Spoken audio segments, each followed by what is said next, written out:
Llegiré un poema de Lletres de la Riba Tallada, antologia literària de l'Alta Ribagorça, de Pep Coll. El poema és El campaner de Taüll, de Miguel Desclot.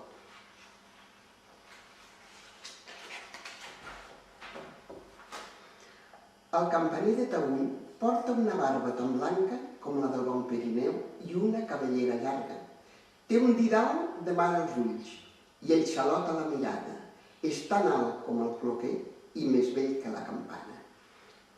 Un pit roig al finestró l'ha desvetllat a trenc d'alba i el campaner de Taüll ha enfilat corrents l'escala, calçat amb els clops de sol, a dins seu somni d'albada, al tornaveu de la vall i ha desfermat la campana. Qui l'ha sentit de primer ha estat el vell del Vilaix de Villavall, que no dorm, i després el vell de Caldes, i després el de Boí, que són gent de la contrada, i s'ajunten amb David a la crida inesperada.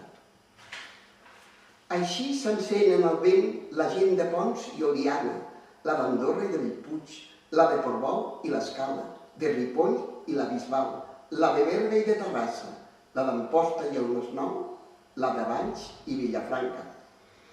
Les batallades a peu també fan la serralada i encendien Perpinyà, Argelers, Ceret i Prada, i se'n van a Manacor, a Maó i a Eivissa amb barca, i a Gandia i Vinaròs, i a Guadamar amb tartalla. El campanar revoltat fa tremolar tot el mapa, que s'agita com un mar i que aixeca grans onades. I el campaner de Taüll, des de dalt de la muntanya, campaneixa com un foll perquè no s'apagui l'aire.